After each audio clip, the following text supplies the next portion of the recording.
Muy buenos días, soy John Sebastián Gutiérrez Rivera, soy estudiante de la especialización en Geotecnia y Pavimentos de la Universidad Santo Tomás, seccional Tunja. Para el módulo de gerencia de proyectos, analicé el estudio de caso de la avenida longitudinal de Occidente en la ciudad de Bogotá, el corredor que conecta pues, con varios municipios de Cundinamarca y la región metropolitana.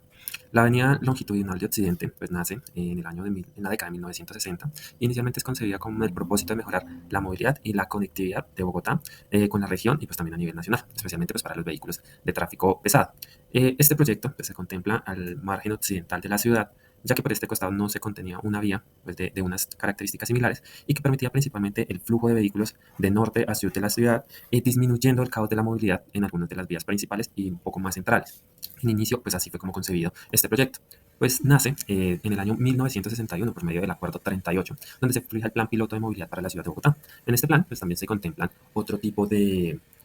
vías como lo fueron la calle 80, la avenida Boyacá, la avenida 68, que pues actualmente sí estas se encuentran en funcionamiento y pues sabemos que son una de las principales vías de conectividad de la ciudad. Sí, también inicialmente fue contemplado como una vía tipo B0 que te contaba con un ancho de 100 metros, 8 carriles, espacio para ciclorrutas, conexión desde lo que es el sector de Chusacá en la vía de Cibaté, en el municipio de Cibaté, conectaba a los municipios de Soacha, Mosquera, pasaba por las localidades de Engativá, Fontibón, Suba, en Bogotá, y se conectaba en la parte norte hacia la vía Tunja como tal. Este es un proyecto de cerca de 50 kilómetros de trazado vial, donde se dividió en tres tramos, denominados así, tramo sur,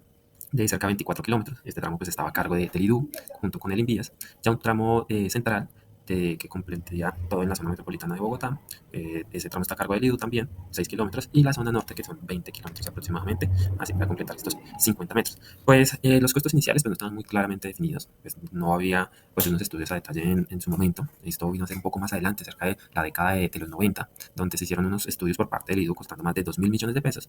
y ya se determinaron pues, un poco más acercado qué era lo que se tenía que realizar, cómo se iba a realizar. La estructuración como tal, inicialmente pues, se pensaba en un esquema de concesión para la construcción, pero pues, varios análisis se recomendó pues, el tramo sur, ese primer tramo que conectaba desde Chusacá hasta el margen de la calle 13, que se realizara pues, por medio de obras públicas, y los tramos central y norte pues, fueran por medio de concesiones. Este proyecto, pues después de más de 60 años, tan solo pues, se ha construido cerca de 15,88 kilómetros de los 50 planeados, es decir, van en cerca de un 30%, y realmente este tramo que se ha conectado pues no tiene ningún tipo de conectividad. El IDU, es decir, el distrito, ha invertido ya más de 410.000 millones en contratos de consultoría, obra, interventoría y adquisición de predios también, pero pues no se ha dado completamente su desarrollo. Adicional a esto, pues han tenido múltiples modificaciones al tipo del proyecto, al trazado, pues en más de 60 años.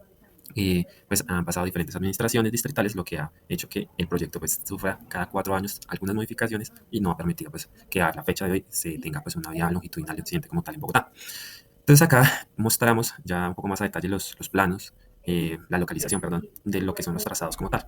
Trazado sur, trazado centro y trazado norte. Y cómo pues se ha empezado a hacer algunas intervenciones, pues principalmente en el tramo sur, desde lo que es la parte de Chusacá a Canovas, con cerca de 4,5 kilómetros, y pues de Canovas al río Bogotá en cerca de 9,5 kilómetros. Bueno, en el recuento del proceso y dentro de las 5 fases que tenemos en la gerencia de los proyectos, y recalcando pues esos aspectos positivos y también negativos, dentro de la fase inicial, pues tenemos de que bueno, la necesidad es muy clara de lo que es la avenida longitudinal de Occidente para Bogotá. En la parte derecha, en la imagen, acá vemos un plano aproximadamente de la década de los 60, donde se contemplaba bueno, cómo estaba distribuida la ciudad de Bogotá, en rojo pues las principales avenidas, y la que se encuentra en amarillo punteado era la avenida longitudinal de Occidente. Pues vemos de que sí estaba un poco alejada de donde se encontraba la mayor parte de la zona urbana de la ciudad, pero pues como se contemplaba la expansión, también se contemplaba pues un periodo de que máximo 1900, en la década de los 80, pues hiciera su construcción. Entonces pues estaba muy, muy clara la necesidad. También pues había un respaldo legal, pues ya que desde 1961 con el acuerdo distrital se había priorizado pues esta vía, así como otras que hoy sí se han construido, como la avenida Boyacá, la carrera 68, la calle 80, la calle 3. ¿Qué aspectos negativos dentro del inicio? Que pues fue una fragmentación de responsabilidades, es decir, como se dividieron en tres tramos,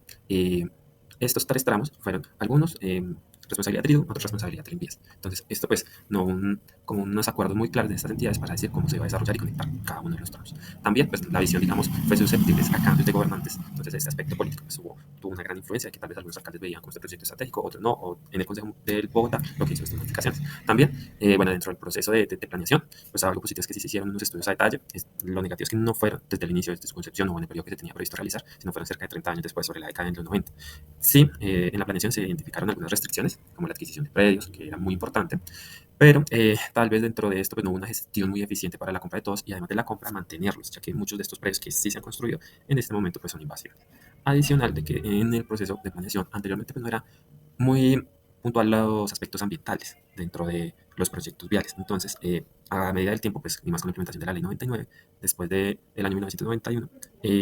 sí hubo unos aspectos fundamentales que cambiaron esta concepción, principalmente en el tramo norte donde se encuentran los humedales. Bueno, ya dentro del proceso de ejecución, pues se inició, donde ya se han construido más de 15 kilómetros en el primer sector, donde pues estos han estado en operación. Se han intentado adaptar convenios con entidades, el IDU, el Envías, para poder realizar la construcción. Pero, ¿qué es lo que ha pasado con esto? De lo que se ha realizado no se tiene una conectividad como tal, entonces no ha estado operativo, no se ha como tal puesto en marcha correctamente este tramo, que ya los predios pues, se han sido invadidos con los que se han adquirido pues, para reserva vial, además de que los riesgos tanto ambientales con las humedales en el tramo norte principalmente, y principalmente los políticos, pues se han puesto pues, en contra en algunos momentos en el proyecto, lo que ha impedido su avance correcto.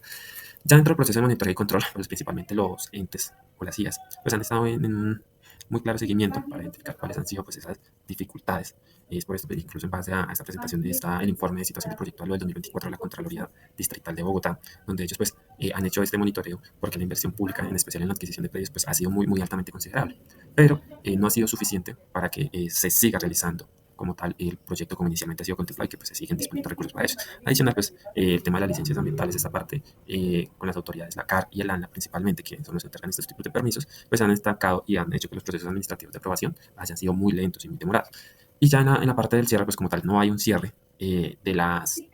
proyecto porque a hoy no se ha construido sino tal vez un 25% del total. Si se avanza en el tramo sur, pero falta que se avance un poco más en el tramo centro y en el tramo norte. El Consejo de la Ciudad de Bogotá para el Plan de Desarrollo del actual gobierno 2024-2027, dentro de este plan de desarrollo dejó este proyecto para su ejecución, ¿sí?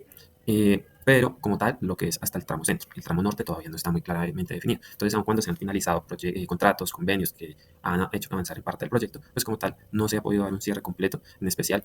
hasta que se defina completamente el tramo norte, y como se ve en la imagen de la derecha, como hay 3 humedales en los cuales de cierta manera el trazado del proyecto va a pasar por esa zona y que tiene que haber un manejo especial para poder contemplar y hacer el desarrollo completo de esta vía, o si por el contrario pues se toman otras alternativas como cambios de trazados. Aquí está, por ejemplo, el humedal La Capellania, el humedal Juan Amarillo y el humedal de La Conejera. Bueno, eh, una estrategia que se hubiera podido plantear para asegurar la integridad y pues de la triple restricción clásica que hemos visto en la gerencia de proyectos: alcance, tiempo, costo y la aplicación de la gestión, de una buena gestión de riesgos y gestión de los interesados, de las personas que iban a ser beneficiarias de este proyecto, que hubiera sido más eficiente, o que se hubiera podido considerar más eficiente, hubiera estado centrada en qué? En aspectos negativos. Era no haber realizado la fragmentación del alcance y de la responsabilidad, ¿sí? Ya que, pues,